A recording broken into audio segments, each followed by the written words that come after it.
How do you do? It's time for the Rainbow Review. I'm Trevor Allen. And I'm Ramin Hafezi. And we're here to bring you the news from the world of the LGBTQ. Our first story comes from Maine, where over 100 students from York High School have rallied together to show support of one Garrett McCann. Garrett McCann has been bullied at his school for being gay, and McCann has said that his supporters, though, definitely outweigh the number of bullies that he has, the bullies numbering around 4, 5, or 6 people.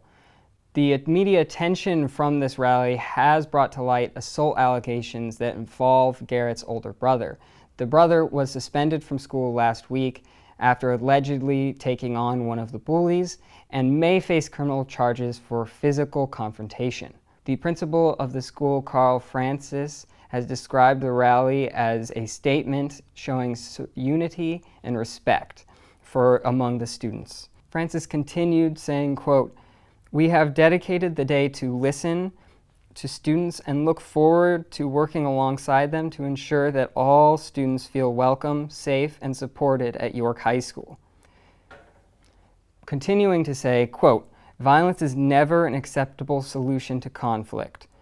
All students should feel safe at York High School, and we hold that as a priority." Unquote. Our next story comes to us out of LA County during the trial for the murder of young Gabriel Fernandez, a then 8-year-old boy who was abused to death by his parents for suspected of being gay.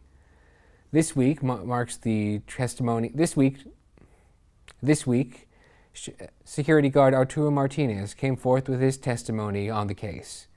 He states that in 2013, while he contacted the LAPD Sheriff's Department and reported the physical signs of abuse that he'd noticed on young Gabriel's body, that while at the mall, he noticed that the boy had cigarette burns and bruises on his body and behind his face and ears, that his head didn't look right, and that he had several bumps and physical signs of laceration on his body, that the young Gabriel kept rubbing his wrists because there were dark marks on them, as if he had been tied up.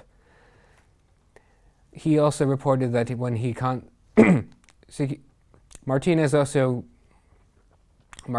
stated that when he contacted Child Services, they responded to him by saying that this was not an immediate threat or immediate emergency, and that he should contact another Child Services agency because this case had less precedence. Martinez also stated that he was contacted by Child Services and told that this case was not a particular emergency and that he needed to contact another department that would deal with this in a less timely manner. Unfortunately, it was too late in 2013 for young Gabriel, who did die because of his injuries that his abusers had forced upon him. Among the terrible things that are coming out of this court case are the fact that young Gabriel was forced to eat his own vomit. This testimony comes to us from his older brother and sister, who are now in their early teens. They stated that the abuse by the child's mother and her boyfriend, Isauro Aguirre, they forced Gabriel to eat, among other things, rotten food, kitty litter, cat feces, and at one point even his own vomit. The coroners had then confirmed that the young boy had weighed up to 59 pounds, a sure sign of malnourishment, that his bone structure confirmed that he had suffered from multiple fractures of the ribs and broken bones, and that even the flesh on the inside of his mouth had begun to wear away to the bone because of constant punches to the face, and that there were 8 BBs found in this young boy's lungs. And whenever this child came to the authorities, such as the teachers, to let them know that he was being abused, the abuse would intensify. They would beat him with hangers and sometimes hang him up on the wall by the neck until the child passed out. Gabriel suffered horrifically at the hands of his abusers until one day they beat him so badly he fell down and was no longer able to get up. Arturo Martinez's testimony this week shows that although Child Services was aware of these abuses, they did nothing to act in an appropriate manner, which then contributed to the death of young Gabriel. Several Child Protective Service agents have been brought up on charges of neglect. as well as his parents, for murder.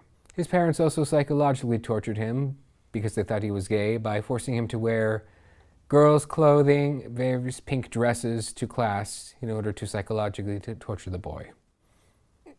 He suffered greatly at the hands of his abusers.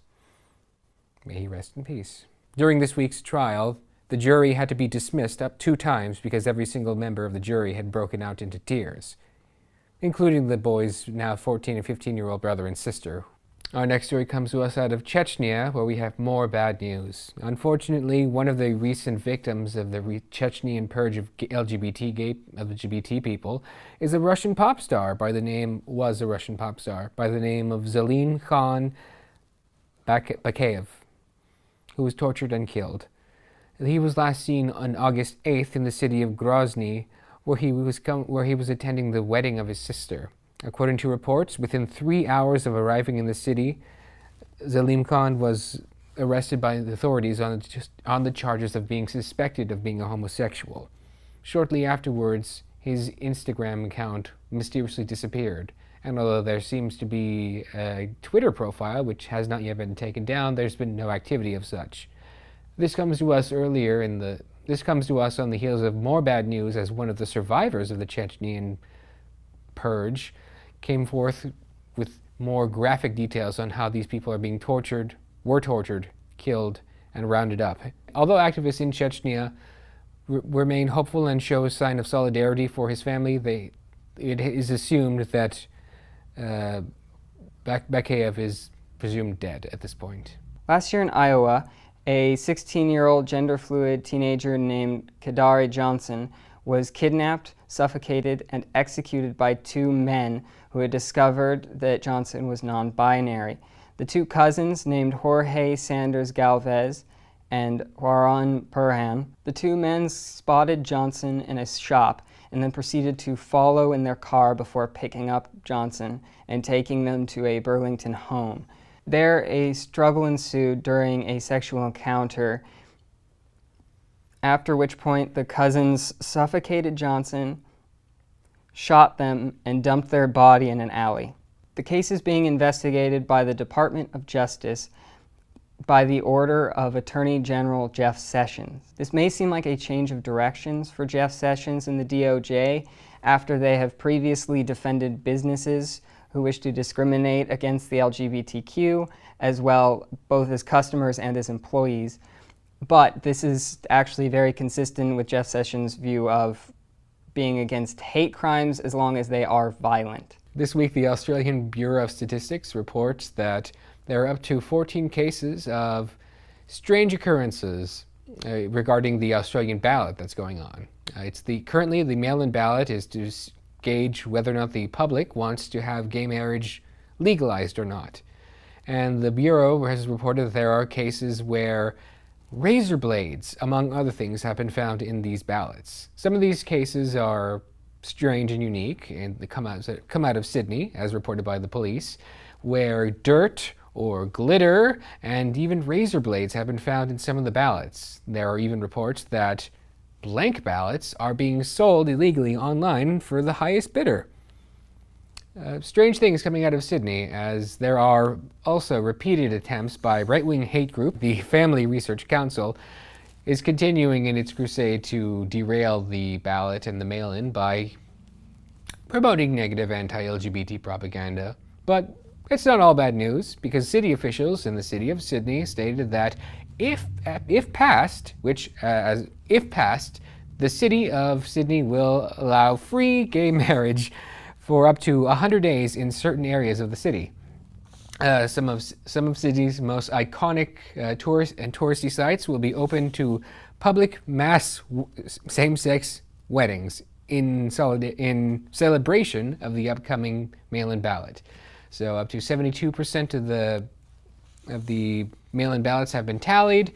There's still a week to go, and hopefully in a week or so there'll be a lot more gay and free marriage going on in Sydney as well as across Australia. Google has created an artificial intelligence that is homophobic.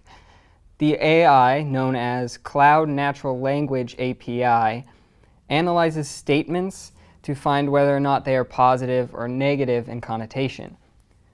These statements are given a score from -1 to +1. The higher the score, the more positive the statement. The phrase "I'm straight" gets a positive 0.1 rating, while "I'm homosexual" gets a negative 0.4 rating. Other negative ratings are given to such terms as gay bar, gay club, gay women, and gay men. These get a negative 0.1 rating, while saying gay people gets a negative 0.2 rating. Google has apologized for the biased programming that went into their training data and promises that they will be more inclusive of minorities in future projects. More disturbing news coming to us from yet another former Soviet country. This time the country of Belarus has reported an increase in homophobia, as a popular gay dating app as well as 2 gay bars in the capital city have been reportedly shut down by the government.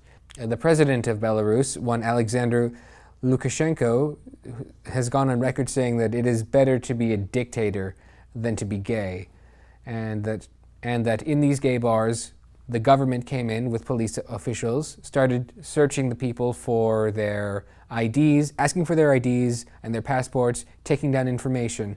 Similar tactics have also been used in Belarus, where gay people were rounded up, killed, and tortured. In Tajikistan, another former Soviet country, something called Operation Purge was also going on, where up to 367 gay people were forced by authorities to give up the names and information of their fellow gay friends and citizens. This is reportedly because the government is trying to stop the spread of sexually transmitted diseases, but it's just a large mess of former Soviet states really cracking down on the gay population. Gay rights organizations in Chechnya and Russia have been spreading the word and the message valiantly and trying to get the U.S. government to act upon it and release a statement, but there seems to be no consensus across the board at the moment. But rather, response from the Trump administration has been quiet on the subject, despite the fact the UN is harshly criticizing these countries for their violently homophobic acts. Ryan Murphy, known for creating such shows as American Horror Story and American Crime Story, is bringing a new show to FX titled Pose. Pose is about taking a look at, quote, the juxtaposition of several segments of life and society in New York, the rise of the luxury Trump-era universe, the downtown social and literary scene, and the ball cultural world, unquote. Pose will also have the largest number of trans actors as main recurring characters in any series on television. These actors include MJ Rodriguez, India Moore, Dominique Jackson, Haley Sahar, and Angelica Ross. Joining the cast, we have a crew made up of trans writers Monet Mack, as well as Our Lady J. Co-creator Stephen Cannells has said, quote, we are thrilled that Pose pushes the narrative forward by centering on the unique and untold experiences of trans women and gay people of color, unquote. I know for myself, at least, I look forward to this new show. Ramin? As do I. Represent. More news coming to us out of Australia, as a team of medical practitioners have released their findings in the Medical Journal of Australia. It contains some good news regarding LGBT families. It states that same-sex children raised with same-sex families do as well as straight children, both emotionally, socially, and educationally. So this news comes as no surprise to gay people who have long known this for a while, but rather this publication is good for countering the arguments made by various bigoted hate groups that are trying to say that it's unnatural for gay people to raise children, and that only with a mother and a father can a heterosexual couple raise happy, well-adjusted children. According to the study, children and adolescents with same-sex parents are, however, emotionally affected when their families are exposed to homophobia, discrimination, prejudice, social stigma, and do better if they are living in communities that are more accepting of different social groups. The study also states that exposure to homophobia and prejudice and children worrying about the same things their parents worry about do show signs of harming the child and harming their social development. So, as we know, gay people can raise happy, well-adjusted kids, and homophobia is bad for everybody. Who knew? At a joint press conference including the Family Research Council and other hate groups, some African American ministers are saying that the fight for LGBTQ civil rights doesn't measure up to the battle for racial equality. Tony Perkins, the FRC leader, has said that, quote, they are tired of hearing the LGBT community compare its experience to real suffering of the civil rights movement. Church and civic leaders decided to speak out, unquote. One of those speakers being Jeanette Boynez, who runs an ex-gay ministry, and they are quoted as saying, quote, I resent having my race compared to what other people do in bed. There is no comparison. It only trivializes racial discrimination, unquote. There are, of course, very big differences in the history of oppression when it comes to LGBTQ people and African American people, but at the same time, they're both seeking equality, and that is the same goal. A generous donation of $16 million has been granted to various LGBT organizations across the state of Philadelphia. The money was donated by a local millionaire, Mel Hey Fitz, who's the son of a hairdresser, who made the majority of his fortune in real estate. 26 of his residential properties are going to be turned over to the Philadelphia Foundation, who will then in turn sell the assets and place the proceeds into an endowment. That money is estimated to be up to upwards of $16 million, and that endowment will then go to helping various LGBT organizations across Philadelphia, which is an extra bonus to the already $4 million that Hey Fitz previously donated in 2015, such as when he paid off the mortgage for the William Way LGBT Community Center by paying off their mortgage. Hey Fitz released a statement stating that we are literally under attack by our own government. The government and an unnamed person have hired people whose first requirement seems to be that they, one, have a disliking for homosexuals, and that they have proposed to do everything within their power to exclude us from any benefits. And based on the number of horrible things that's going on, this money will go a long way and has been estimated to help gay people fund various projects to fight for our rights for the several ensuing decades.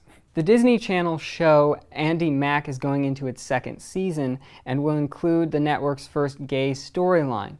The character's name is Cyrus, played by Joshua Rush, and he will realize his feelings for a fellow student, Jonah, and he will confide this in his best friend, Buffy, or his friend, Buffy. I'm not sure, I don't watch the show, but friend Buffy.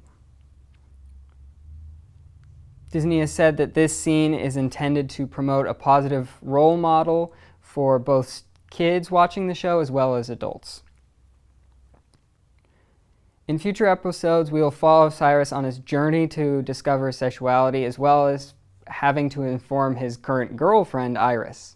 The Disney Channel did speak with child development agencies as well as LGBT groups to discuss how to move forward with the story arc to make it both respectful as well as age appropriate. The president and CEO of GLAAD, Sarah Ellis, has stated, quote, television reflects the real life world, and today that includes LGBTQ youth who deserve to see their lives depicted on their favorite TV shows. Cyrus may be the first main LGBTQ character on the Disney Channel, but it will not be the first, as in a previous episode of the show, Good Luck Charlie included a pair of lesbian mothers. A Disney Channel spokesperson said, quote, Andy Mack is a story about tweens figuring out who they are, unquote. I saw the scene, it was actually good. It was a small scene, but it was a good one. And now to Susan with an interview. Thank you. This week we have Rachel Ward from the Chico State Gender and Sexuality Equity Center, normally known as GSEC. Yes. And welcome to the show. Thank you for you. being here. Thank you for having me. Okay, so why don't we just dive right in? What is your title out at GSEC? I am the student director at the GSEC. So I am one of 5 paid student staff that work at the GSEC, and then we have, I think, 15 interns that are also students at Chico State this semester. 15? Yeah. Holy moly. Sometimes it's 20, 24. Today it's, or this semester it's 15. So you're still trying to get everything done with only 15 Yes. interns, but still 15, 20, 24, that's a lot of interns. Yeah. But you do a lot of things. Yes, we do. And then you also have to staff your office as well. Yes, right? we do. We have a lot of, we have the office that we need to staff 10 to 5 Monday through Friday on Chico State's campus, where we try to offer services to students who come in, community members who need resources in the community or on campus. But then we also have a lot of planning to do with a lot of events, and that takes up a lot of time. And then we do a lot of networking on campus as well, meetings and giving out sexual health and menstrual health supplies. I mean, the list kind of goes on. And where is GSEC located? GSEC is located on the bottom floor of the BMU, the Bell Memorial Union, on Chico State's campus in room 004. 004. Okay, Yeah, so there's we've all got kinds that. of rainbows and posters outside of our office. Yeah, you can't miss it. Yeah. A couple of weeks ago you had Queer Week Yes. on campus. How did that go? It went really well. We had a lot of events, at least one per day, but on most days, multiple. We had film screenings, we had a pride march, we had a drag show, we had a lot of collaboration happen with a lot of campus and community organizations like Stonewall Alliance Center, the LGBTQ Faculty Association on campus, Chico State Pride, the Chicano Latino Council, the Office of Diversity and Inclusion. The list kind of goes on. And so each group had their own event to host, or we had some sort of collaboration happen. And I mean, with the drag show, we had upwards of 600 attendees. Really? You're Yes, kidding me. it was sold out. This was at the BMU, right? Yes, in Yeah, the I went to auditorium. that. I didn't get a chance to go this year, but I went last year, and it was fantastic. Yes, it was amazing. And we had that, and so that was a huge success. That was a benefit for 6th Street Youth Center. And that's a center located in Chico that provides homelessness services for Chico youth. And we wanted to provide a beneficiary this year that bridged the connection between just how many homeless youth identify as LGBTQ+. In New York, it's upwards of 40%. And so we raised, I think, more than last year. Wow, that's fantastic. At least over $500, and we're still counting. So we'll find it for sure. But we're really excited to have that. And then the Pride March sort of culminated most of Queer Week on that Friday, and we had about 70 attendees there. And that was is nice. Fantastic. I think it's great with a very successful Queer Week. Yeah. So, since we already mentioned that you have a lot of things going on, what's coming up next? So we have Feminist Fridays every other Friday. It kind of depends on whatever intern's event it is, what theme they want to pursue. So we've had domestic violence. We have sort of this Build Your Own Hero, Wonder Woman inspired event. We have sex trafficking awareness. We have women inventors. We have women around the world. So we have Feminist Fridays. And then in addition to that, we have the Women's Conference on November 12th, November 11th. And that will be in the BMU auditorium. And then we also have the Queer Conference on December 3rd, which is a Sunday, also in the auditorium. So those are the conferences we have. And then we have Trans Week of Resilience. That's November 13th through the 17th, and then culminating with Stonewall's Trans Day of Remembrance on November 20th. That's a really exciting week to bring a lot of awareness to a lot of the anti-trans violence that happens all around the world. Yes. And then I think we have a lip sync showdown on November 9th, and that's a fun social event that the outreach program puts on. It's sort of some drag, but also not, performances, and it's just a fun night to get together. So there are all kinds of events that we have this semester, and then we start all over again in the spring. Wow. Yeah. Well, one of my Kind of favorite wonderful. things is the Trans Week of Resilience. I love all the events that happen during that, so you will definitely see me around for that. You were talking about starting all over in the spring. This will be your last spring, won't it? Yes, my last spring. You're going to be graduating. Yes, in May. Congratulations. Finally, yes. That's fantastic. Well, it's fantastic news for you. It's not for GSEC, because I'm sure they'll miss you, but I'm sure someone fantastic will take over. Yes, we have a lot of, again, that 5 student staff. We're always looking for more interns and more staff, and just to keep the GSEC evolving and changing every year. We just continuously improve on the services we offer and the mission that we serve, and to be as intersectional and inclusive as possible. That is the goal. So that's fantastic. Anyone interested in, serving that mission is welcome at the GSEC. That is awesome. I like that very much. Yeah. Anything else you need to add for us about GSEC or anything else?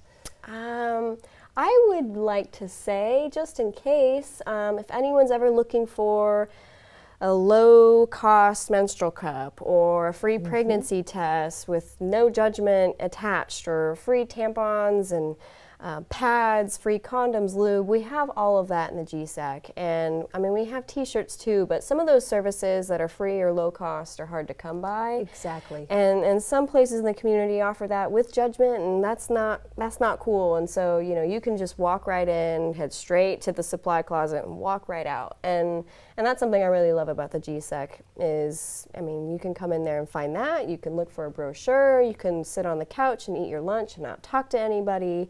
Or you can talk to somebody and ask questions and have a conversation. And it's a really special place. So anyone who's interested in joining the movement for activism and social justice is welcome.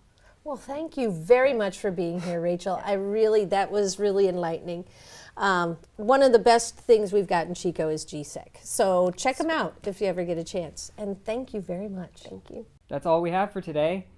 Till next time, I've been Trevor Allen. And I've been Ramin Hafazi. Take care of yourselves, all right? Bye.